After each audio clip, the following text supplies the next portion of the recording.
Welcome back. Thank you, everyone. I know it's been a long 3 days, but I'm glad to say that the conversations have been interesting enough to keep us all going and keep us coming back. So thank you all for every one of you in some way has been a part of that. I now would like to turn the floor over to Frank Sysyn. He's the head of the executive committee of the Holodomor Research and Education Consortium. We have a committee of advisors.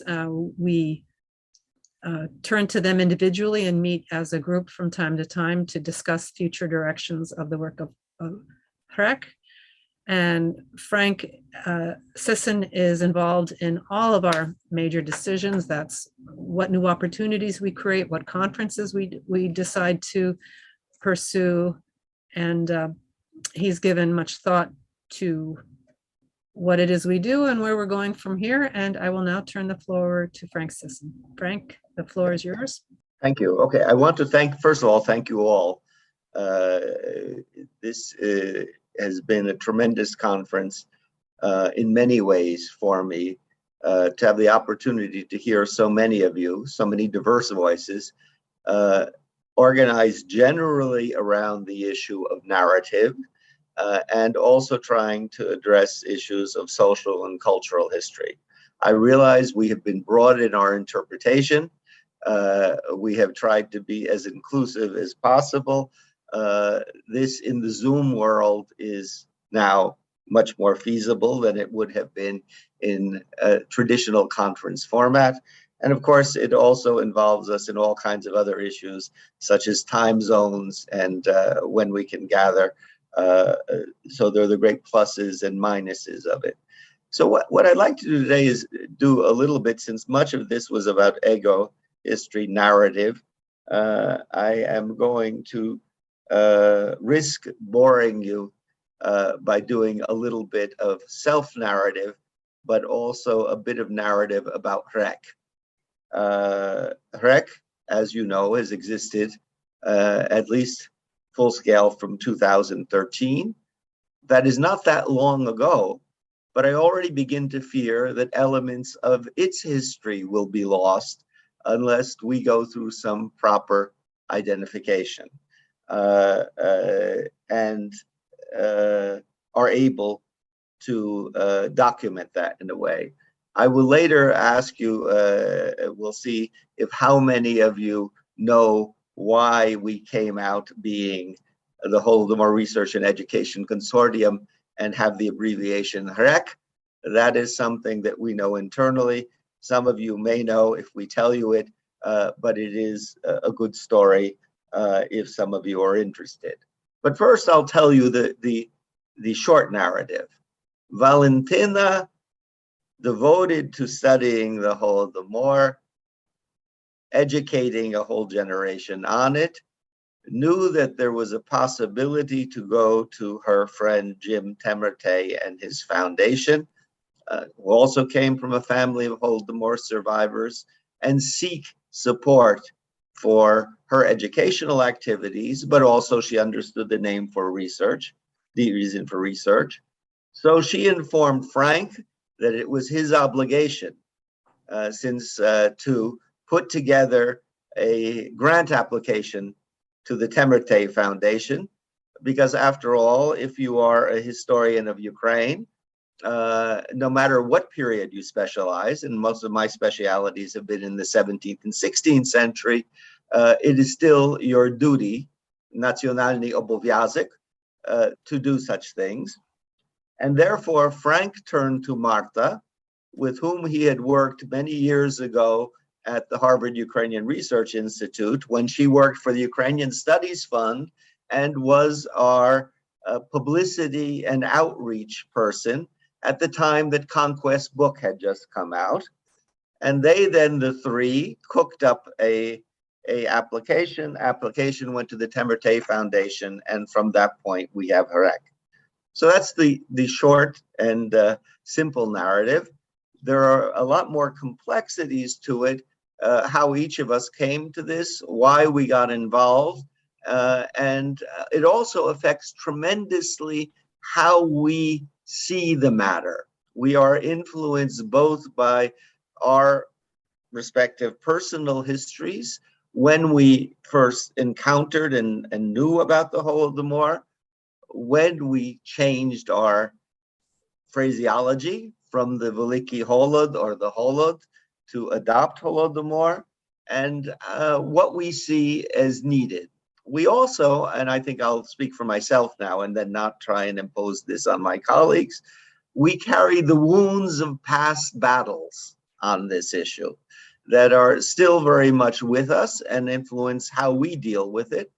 And they may be entirely insignificant now to a younger generation or to people who are working in Ukraine, who are working in very different situations and have other sets of experiences. Now, as I said, Valentina's ideas on education were fairly well formed. She had great contact with Ukraine, and she activated her programs when we had better funding. We on the research line had to think and look around and say, where are we with research? I advise you or hope that all of you will go back and look at our first conference proceedings, contextualizing the Holodomor. It was an attempt to say that Holodomor studies had at least existed in the West since conquest time on some major way. And now we're developing in Ukraine. And what did this mean for a whole series of subjects? And a number of prominent scholars took part in it, assisted us in this.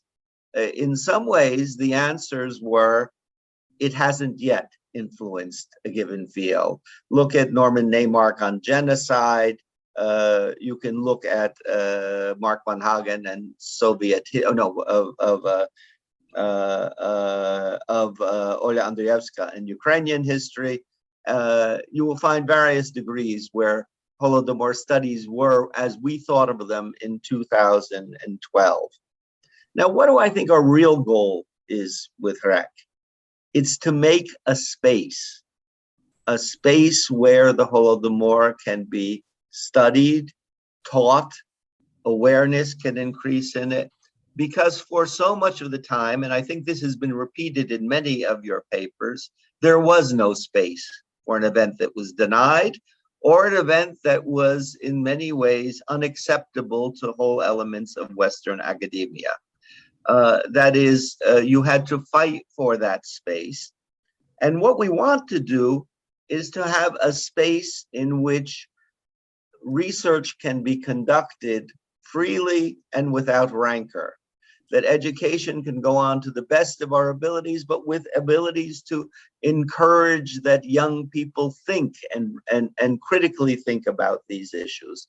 And that even in our awareness campaigns, that we are able to present various visions, all of them which will bring a wider public, whether in famine studies or in genocide studies or a whole series of trauma studies, Soviet history, to look at the Holodomor. Now, I realize that we all are aware of late, there have been unpleasantness in this field.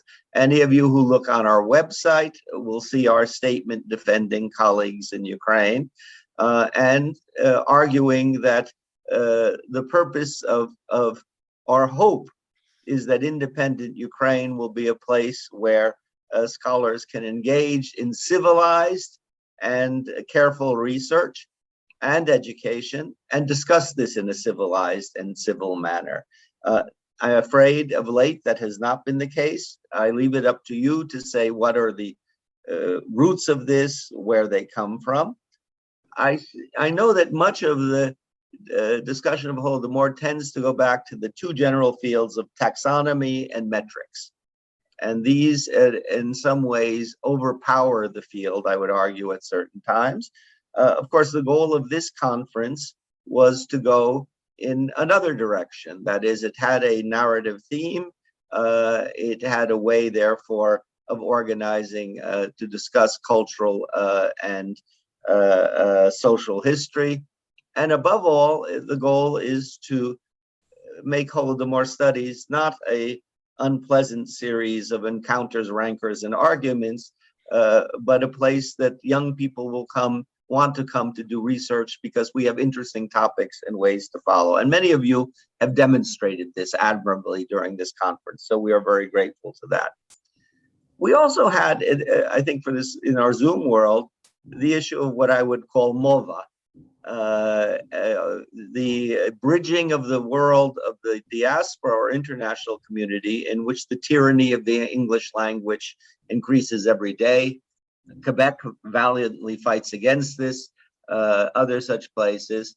And of course, the very specific Ukrainian issue of MOVA, that is the place and restoration of Ukrainian as a language of both research and general discourse and everyday use. So we have sensitivities on two ways on it. For those of us who have English as a native or near native or close native language, the world becomes easier. We fortunately at this conference had the possibility of a simultaneous translation. I think it's one of the great pluses of what we can provide. Not that I discourage our colleagues from Ukraine from presenting in English. I realize it's important for your career and your development, but you know, the goal is really communication. I must say I'm going to be giving a talk on Monday for the 95th anniversary of the birth of Professor Yaroslav Dashkevich. I only wish that I could do it in English and have someone translate it. They will not give me that ability. So instead, they will have to hear Old Galician with English accent Ukrainian coming through. And so we all face these issues. And we also face the Zoom opportunities. And I've pointed out the opportunities of gathering you together. But I worry about a world that is going to be too Zoom oriented, where people will, in the future, bring together small groups, get to know each other more deeply, and have all of those corridor conversations and coffee conversations in which I think we need to do it. Now, I said I would bore you slightly with my history, so I have a story. I can tell you that my first major political event that I can remember vividly is the Hungarian Revolution of 1956. The gathering together of elements of the Ukrainian community who had great hope at that point that this was the beginning of the rollback. I can remember being allowed to stay up all night as people were getting radio things. So I was about 9 to 10 years old. But my other memory is that's exactly the time when I first saw the Black Deeds of the Kremlin. I probably cannot tell you I read it at 9. I may have looked at pictures, but what if that document had not been produced when it was produced and disseminated widely in the Ukrainian diaspora community? Many of us discuss the degree to which it was ignored in elements of academia. But one thing I do know is it went to many Ukrainian households, and for an American-born generation or a Canadian-born generation was much more accessible. And indeed, since it didn't come out in Ukrainian, even for the emigre generation, it was something to look at. We have of late frequently hear about the Holocaust as a model for our field and studies, but is this always the case? And this came to the fore when I was working with Victoria Kudelia Świątek and reviewing her book. What I had to say is that, you know, for me, formative ways on which one commemorated genocides came from having a close Armenian friend when I entered high school. And the Armenian community by that point of the early 1960s had been at commemoration for a long time and organized trying to bring that out. I think it influenced my ideas of what the Ukrainian community should do. As a scholar, I developed, and one thing I learned is that though I was not an oral historian, though I was absolutely surrounded by all the stories told by, in my case, largely Western Ukrainians, not Holodomor survivors, and had been used to this way of imbibing Ukrainian history. It came to me requested or not. But one of the things that I can remember as the discussion develops later on the Holodomor in the 1980s is how survivor testimony was rejected on the issue of the borders. That for the longest time, Soviet specialists would not accept all of the people who said the borders were closed. They wouldn't let us through. It was quite an amazing way in which a field which was just discovering and going to get into Soviet archives absolutely would not give credence to the biased survivors. That is, those people who know most tend to be those who've lived or they know a lot. And it was a battle that had to be fought out. It also was a time in which revisionist and totalitarian schools fought, left and right fought. One of the things that I think is of interest in our discussions is how was Conquest Books received and how easy it was to tell who would be in favor of it, who would be against it, who wanted to open up the topic, who did not, very, very frequently done. But the other things I began to learn more about, in a way, was how difficult it is to pinpoint one's history. I more or less know when the Black Deeds of the Kremlin came, but one thing I knew, I lived in New Jersey, I had been an undergraduate at Princeton, was that the Bound Brook Church was a monument to the Holodomor, and I had been at the various consecrations of this cathedral church. When this issue came up, when discussions were being made about monuments, I would write to people in Ukraine and also to say, among those who placed the 1980s as when the Ukrainian community paid attention to the Holodomor, that I knew this was not true, that I had been in the 1960s at the various commemorations. But then I had to go check. We have put up the material on the Bound Brook Church. It shows how much what our oral tradition can tell us and what other traditions, how you have to check your evidence. I think we are only making, we have lots of fields to work with in Holodomor studies. We had the privilege that Mark Adela was here, tremendous specialist of Soviet history. I suggest you look at your debates on Stalinism, his book.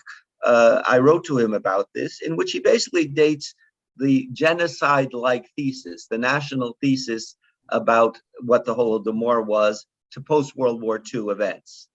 And yet, I knew very well that this had occurred in the 1930s.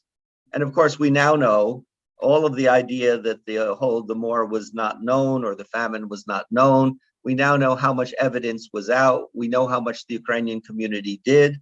Of all things, I, in the preface to Victoria's book, mentioned the writing of Lesho Sysyn, who I knew very well, and who in 1935 basically had written a text, a letter, a large, elaborated letter to the English press, which basically outlines what we would call the genocide thesis. So all of these things were there. Of course, I had no idea the letter existed till Serhiy Sipko, with all of the wonders today of the way one can search for newspaper websites, unearthed the letter of someone I knew well and who I knew about the famine, but I didn't know it written about it at all. Now, what we have begun our conference with was a discussion by a leading anthropologist and folklorist on oral history. It is, I think, essential to many of our discussions. I think we have heard much that is of great use of what oral history can be used for well and what it cannot. And we also, I think, have entered the stage where we can only now deal with oral history of children and grandchildren of survivors. It is going to be a closed body of information, I fear, but when we use, how it crosses over to when the first voices come. We've mentioned the Banyak letters. These, I think, for those of you who have not looked on our website at these letters, the book, of course, was tremendously important. That that Kovalenko and Manyak put out. But the letters are just tremendous when you look at them, because you get the feeling of people who for the first time could address an issue. I think they are a tremendous source for anyone who wants to understand Ukrainian society just as independence comes and the Soviet Union is falling apart. That is, it would be not only a source on the Holodomor, but also a source, tremendous source on Ukraine 1988 to 91 or 92. You know, how did people phrase things? How did they write them? What you have done, we also have dealt in length with memory and memory studies, one of the fields perhaps we can think about in a future conference on, and with the monuments, with the tangible evidence of the past, and how these monuments have influenced it. I want to thank you for all you've done for social and cultural historical studies. What I suggest we use the rest of our time for, you need not pursue any of these ramblings that I have given you, but I think what we need to open up to is, one, what you see as of use or worth following from what we have been doing in the past 3 days, and then two, where you would like to see CREC go. What kind of ventures should we undertake? And I'm afraid the chat, is in many ways a straitjacket, and I take it now we can have an open discussion. Yeah, Frank, I will call on people with their hands raised, giving preference to people who are conference participants first. Okay. Opened up. Please raise your hands and ask a question. Or make a comment, or whatever your. And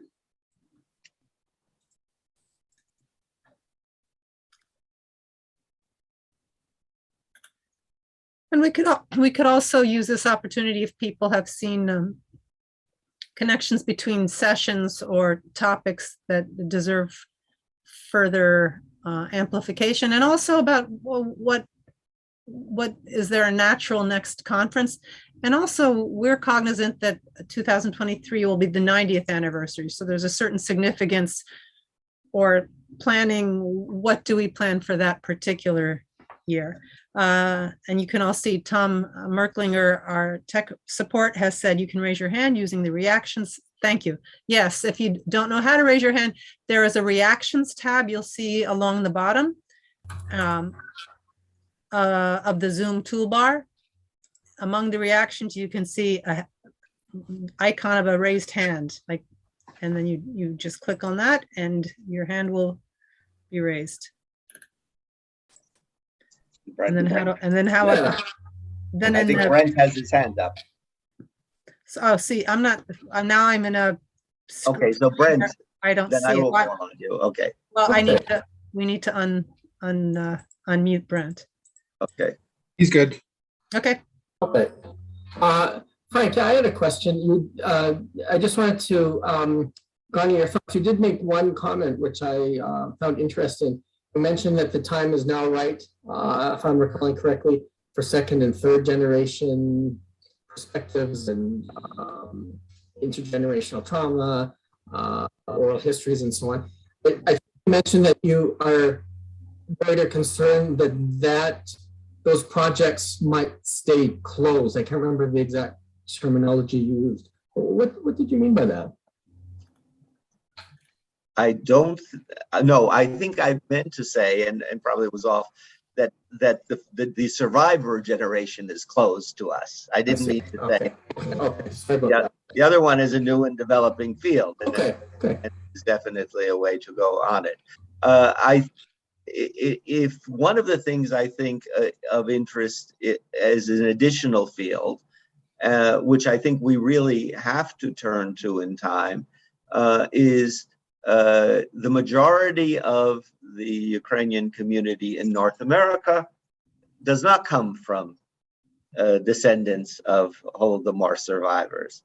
And yet the Holodomor has become a Ukrainian national event and influences therefore a whole new generation. I think an interesting issue is the codification of national identity and events, and whether one personally through family is connected or one is connected through community. I think that there were a number of commentators who have overdone the issue of did the Galicians or Western Ukrainians lead the major charge in the 1980s to put the Holodomor on the agenda. I think they missed how much the famine survivors and their children did. But I think for general Ukrainian, North American Ukrainian identity now, I think many kids in Saturday school are now surprised that their families did not live through the Holodomor. You know, they go to grandmother, and it's almost an expectation because the Holodomor has become so identified with Ukrainian identity. Thank you, Frank. Edward Bidos would like to ask a question. Good morning or good afternoon. Or make a everyone. comment, not necessarily a question. Yeah, well, it's a comment and a question. First of all, well, I have what shall I, how to put it? This is the second conference in which I participate related to Holodomor. And as much as I read and I'm aware of the things which happened in Ukraine and former Soviet Union those times, I got more than shocked. And I'm so curious to learn more about, and I'm happy there are so many good publications. We have access now to archival documents and published documentation and so on. But the thing I wanted to say is, many of us, we do teach students, high schools, colleges, universities, institutes, and so on. And the thing I'm facing often, students, first year of the study, second year or 300 level, they had no idea about Holodomor. Nothing, and they live here in Canada. So then I'm looking to the textbooks, which we are supposed to have for our classes. Not a word about Holodomor. So what I think, maybe HREC can do something to, we speak about awareness, about to publicize the Holodomor impact on Ukraine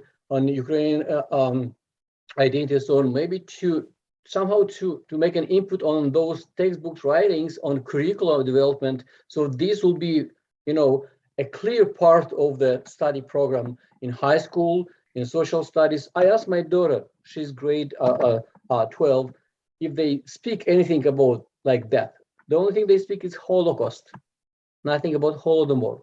So eventually conferences, symposiums, publications is excellent, but I think the time has come to make it more wider, well-known here in Canada and maybe in other countries where school curricula and in teaching, in my opinion, I might be wrong, but this is the way I see, the way I experienced in my experience. So I had a class this fall when usually I speak about Holodomor, about collectivization and so on. But this year I was pleased, to put it this way, after we watched a documentary, and I had a lot of feedback after that from students who said, wow, I had no idea about that. I know about Holocaust, which is okay. I mean, it's a tragedy, but they knew nothing about Holodomor, and they are interested in having more in-class presentations and more in-depth lectures about this event in Ukrainian history. Edward, may I ask what's the course that you were teaching? Okay, I was teaching a course called Europe, 1900s, 1945. But also I do teach another course, which is modern world history, 19th century to present. And I always emphasize, I have parts of this topic. So, and even in my Canadian classes, when I do speak about, agrarian development, collective farming, countryside life in Canada, I made the connection with the fate of the collective farmers, pardon me, of the farmers, peasants in former Soviet Union, and the differences of the life they had in, in Canada or in the Western society and in under totalitarian regimes. So I think through education, through delivery of classes, we can, should I put this way, propagate, disseminate the information, the knowledge about Holodomor and about the studies and the results of these studies and research on this topic. Okay.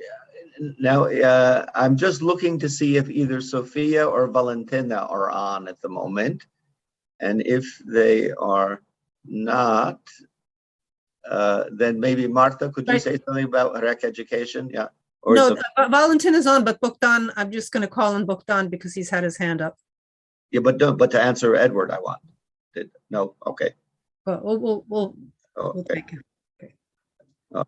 Just a comment about the conference itself. The conference, I think, reinforced something that I had been coming to realize over the number of years that I've been working on the Holodomor, and that is that there are so many interesting topics and subtopics and problems and controversies and discussions that can take place within the framework of the famine. Of course, I was one of the interesting things that came up today was the panel on the children, of course, and on young people and how and their relationship to the Holodomor, and also how they what happened to children during the famine and in the aftermath, and how they were used by the state. And the other thing is speaking about the panels that I chaired, there was the panel on minorities and the Holodomor. This is a topic that is currently being explored, but there's just so much more that can be done there. And then when we look at when we look at minorities, then of course we have to consider the geopolitical situation of Ukraine during the famine, and the fact that it bordered on the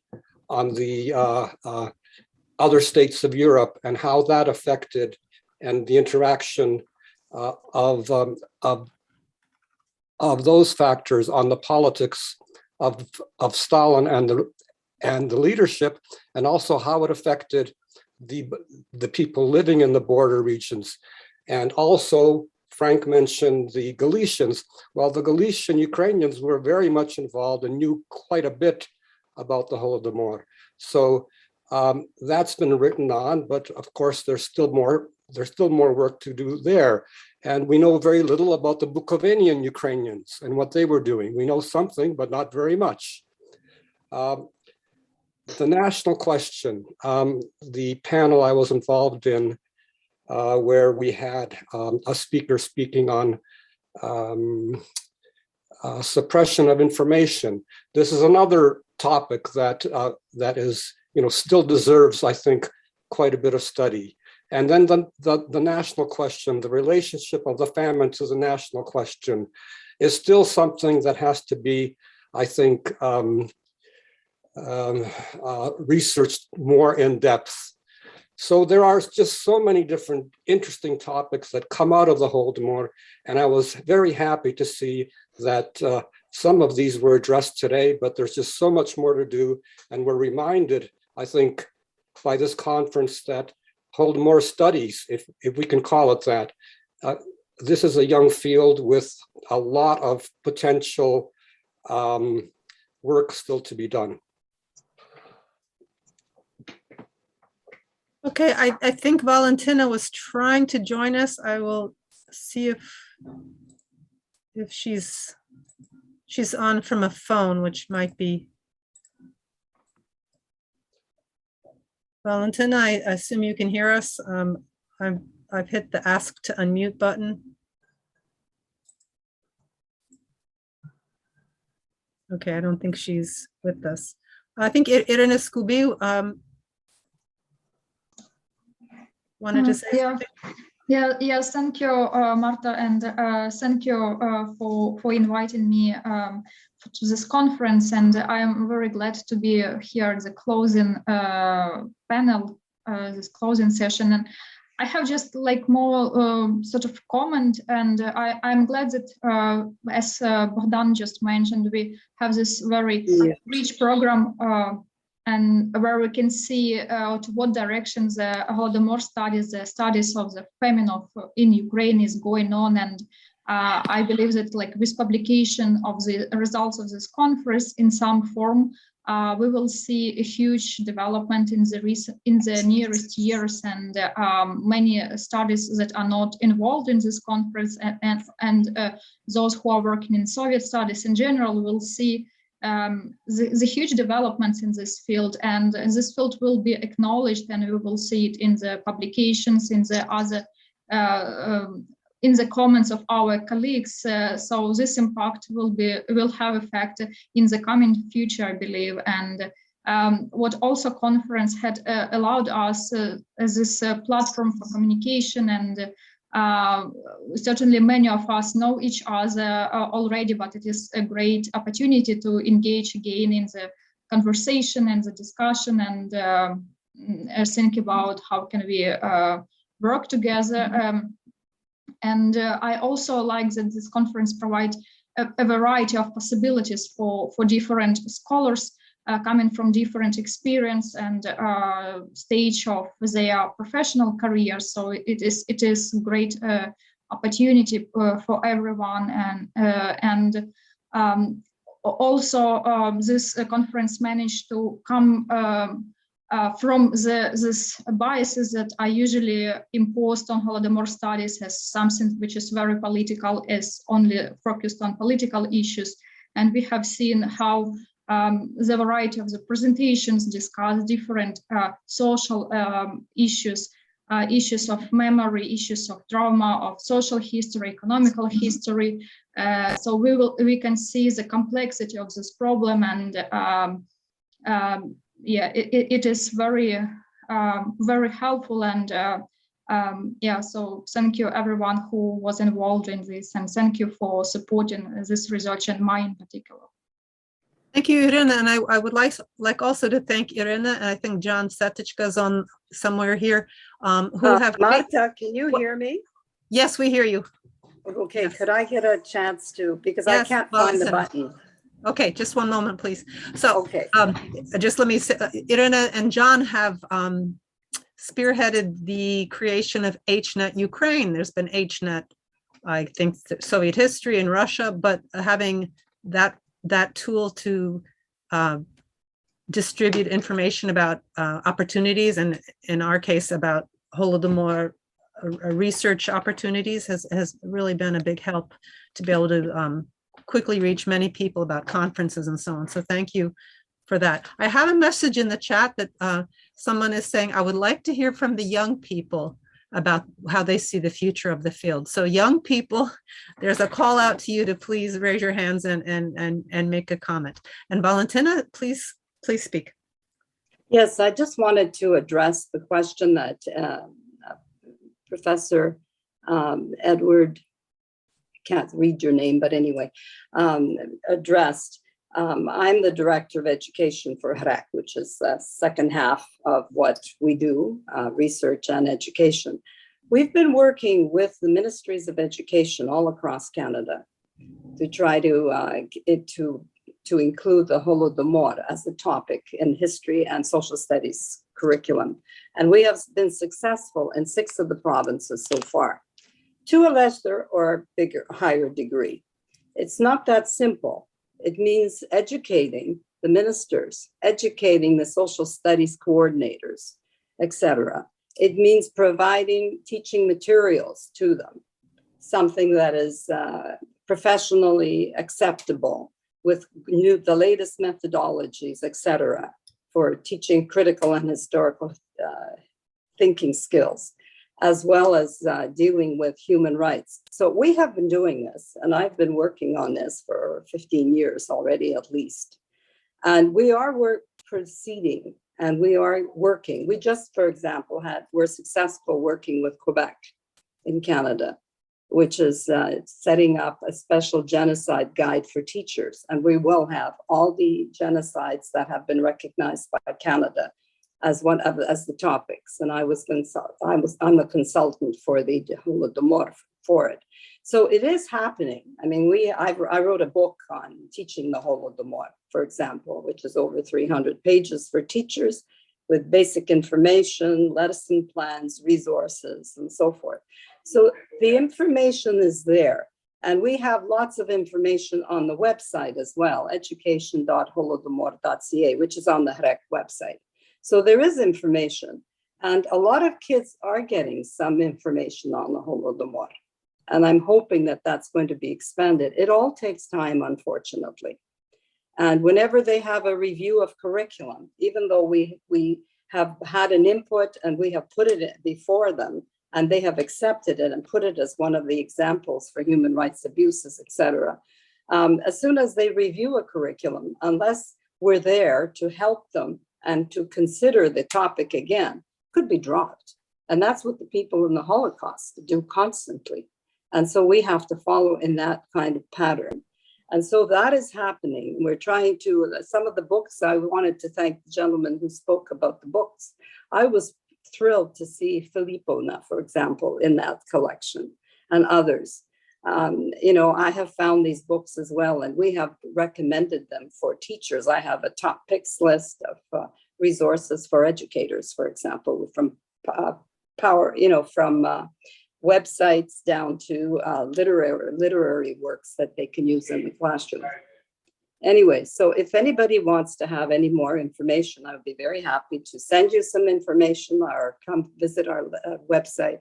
And we certainly are looking forward to using a lot of the materials that researchers are developing for our work, especially the memoirs or survivor accounts. Thank you. Thank you, Valentina. Any other hands up? I see you, Daria. Is that okay? Let's see. Ask to unmute. Daria Mattingly. I think we can hear you.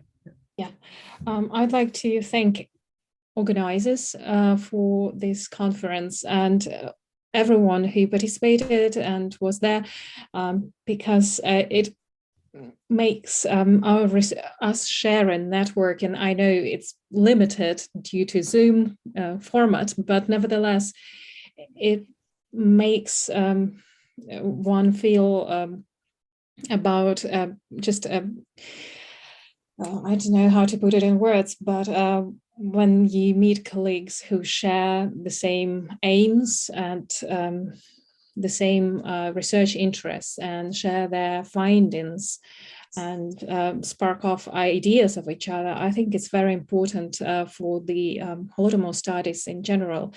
And this is why I'm really grateful to the organizers putting this conference together. And I hope it's not a one-off event, and there will be, in whatever format, Zoom or in person, but I think it's very important for the field of the Holodomor studies. Thank you, Daria. Sophia? Whoopsie, I don't know what happened. Yeah, I just wanted to add that I'd like to see something like a video or a podcast with someone like Brent and colleagues that he might want to invite with the children of survivors that I interviewed. In other words, and possibly also because Irina Scooby had a question about food there and so on. If there are people from other disciplines that had questions for the next generation that might help their work, to do that in real time and to record that, I think would be interesting in a different way than conferences that the general public don't necessarily attend. And we might, like, gather a lot of information from something like that too. That's it. It's a different format I'm suggesting, I guess, but it might be interesting for HREC to undertake. let's pursue that.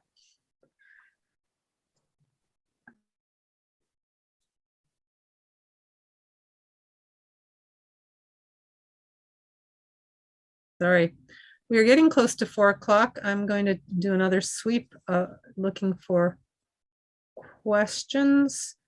Edward, is your hand still up from before, Edward? No, it's a new one. Oh, a new one. Okay, go right ahead. It's okay. I just would like to make a quick. Can you hear me? Yes. Okay. I understand how difficult it is to penetrate this bureaucratic wall, the Ministry of Education and all this stuff. I myself, I tried 20 years ago in Moldova to change Stalinist periodization of world history to the Western one, and it didn't work. So I did my best. I did what I could, but it's so I understand, and I'm glad that so many things have been done already in this sense with the propagating of Holodomor studies and in curriculum and so on. But from my experience back from Moldova and even from Soviet Union, I know that teachers had unions or reunions, sort of training seminars, one time a year, or I don't know, twice a year, where they will be talking about different, problems, matters, new topics, and so on. I wonder if there is something similar here in Alberta or in Canada, where board of schools would call for social studies teachers or history teachers to give the floor to people from the HREC or those who do Holodomor studies to speak to this audience at the city level, maybe provincial level, and so on. Just a suggestion, I don't know, just it came up as an idea. Thank you. I think Valentina wants to respond. Unmute. You're muted. Mute. Yes, we've been doing that for many years. Recently, I did that for the Social Studies Association in Saskatchewan, for example. I had a presentation, I was the keynote speaker. We talk about methodologies, we talk about approaches, we talk about curriculum, so that kind of thing is going on. I've done it in the States. I did it at the University of Minnesota, for example, at the Holocaust Center. I've done it in many other places as well. And I'm also doing it in Ukraine. I'm interested in the fact that you mentioned that about Moldova and having it in the curriculum. We have set up HREC.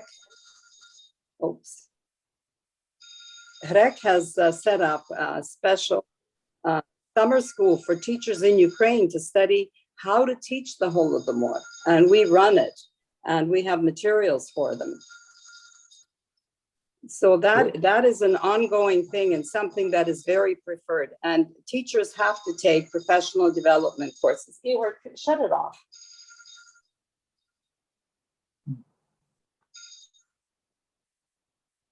Okay, I don't know what happened. We hear you, Valia. Okay, anyway, sorry about that. There was a phone. So that we've been doing that. I've been doing that in Ukraine as well, and we have quite a following. And it's all about how to present it. The educators who have come forward with lesson plans, etc., have to have the latest methodology approaches for other teachers to become interested. I've created a lesson for Holodomor. It's called the Historian's Craft Lesson on the Holodomor, where they use 6 different types of resources, primary and secondary, and the students are actively involved in analyzing them. So there's very little information coming from the teacher, but they have to come forth and teach each other as well as to what they've learned. So there's all kinds of approaches. And this is the kind of stuff that we're trying to get out and show teachers that there is a world of information out there for them that they can use. And by putting it together, as I did in a book, it's easy to pick it up and to use it as well. Thank you, Valia. I see Lana Babi has her hand up.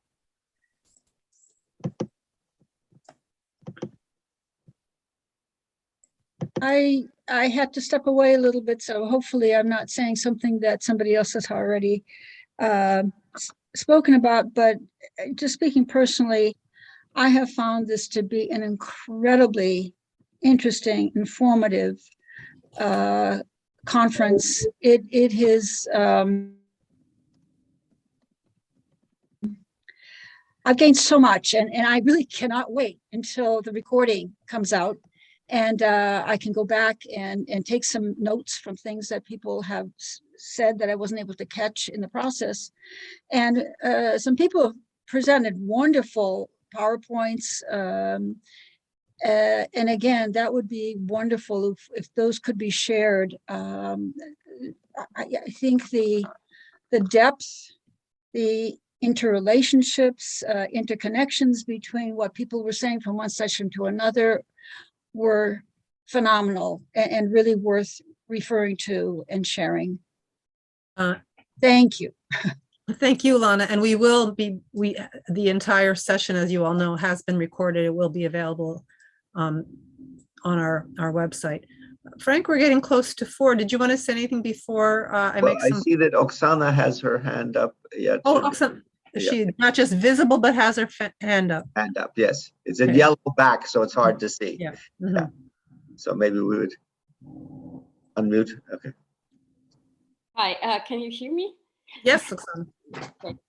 So I just want to thank everyone, all participants, all presenters and discussants. When I started to think about this conference, my main goal was to go beyond this political history and to talk about other topics, because I believe there are so many topics to research, so many questions to answer, and we usually tend to research the same topic and talk about the same topics. So, and I also wanted to give a voice to survivors and victims of it was one of my. I felt that we still don't listen to them, and it was presenters talk a lot about that. It's not about only speaking, but also listening. And so we usually just illustrate some points, with testimonies, but we don't still, in many cases, rarely analyze them. So I felt lack of those research, and I'm very happy that actually so many scholars work on oral history testimonies, on written testimonies, and I'm very grateful everyone for fantastic papers and presentations. And if you have any suggestions, any comments, just please write to me, and I will share also with my colleagues. So thank you, everyone. Thank you so much, Frank.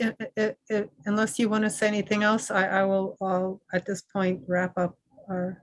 Yeah. Okay. So the only thing I think worth saying is REC at the moment ends with a C, which is consortium.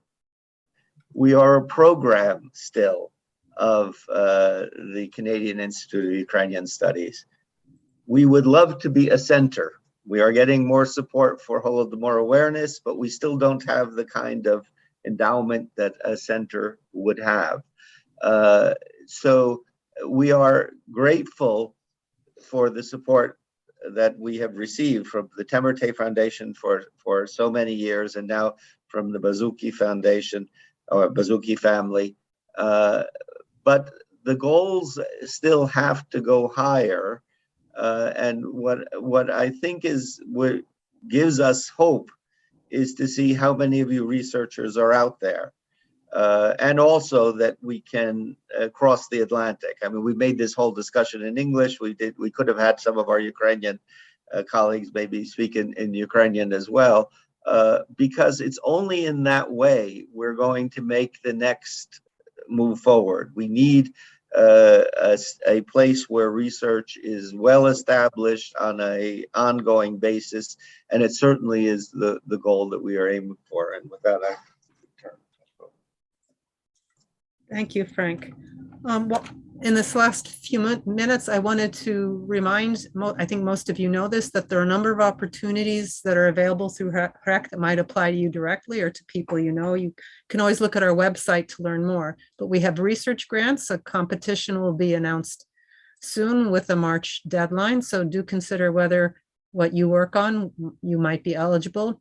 We have an emerging scholar seminar series many of you are involved in. Our next speaker is our own Oksana Vinnik, December 16th.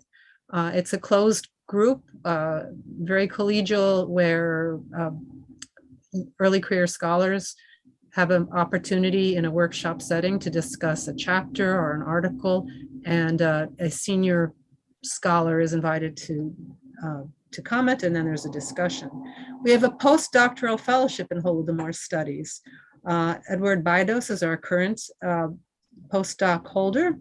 It will be announced again with February 15th deadline. There's a visiting scholar program to come to Toronto. I think Irina, I don't know if anyone else on the call has been a visiting scholar. We have a Conquest Prize biennial. We have the last time we awarded the prize, it went to Olga Ryabchenko, who's participated and is on with us right now. And you might know we are always working on publications. We have a volume coming out that Andrea Graziosi and Frank Sysyn co-edited, Genocide. I believe it's The Problems and Power of a Concept, but a volume on genocide that came out of a conference. I'll end here now. Again, Oksana just thanked our keynote speaker. I'm thanking our keynote speaker, Natalia Konenko-Fries, and our presenters, our discussants and chairs. Frank pointed out that the Temerté Foundation and now the Bazuki family were very grateful for their generosity. I would like to thank Tom Merlinger. Tom, can you make yourself visible? Tom has been the key to our success for the last 3 days. He has been on every single session, making sure that every technical aspect of this conference went smoothly. And he's been tireless and calm and professional. And without him, I don't know if this could have come off. So thank you, Tom. Everyone's virtually clapping.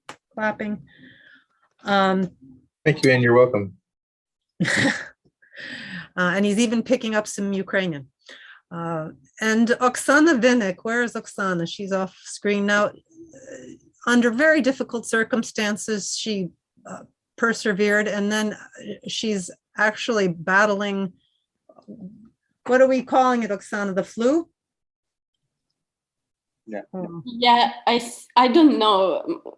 I just know that my 3 COVID tests came negative, so probably flu or something like that. So yeah, she's, despite it all, seen this through from the concept to the execution. So, and I know you all have been dealing with Oksana and know how much dedication she devoted to making sure this conference was as good as it could possibly be. And with that, I want to thank you all. Wait 1 second. Our simultaneous translator, Pavlo Rizak. Yes, Pablo is not with us at this very moment, but we're grateful to his work. Oh, I see some hands. Some hands have flashed. I think people have thought, okay, she really is wrapping up. I think we really will at 4 o'clock allow people to go because your attention really has been unflagging. So thank you all. Be in touch. And again, congratulations to all for, is due all around for the successful conducting and completion of an excellent conference. Goodbye, everybody.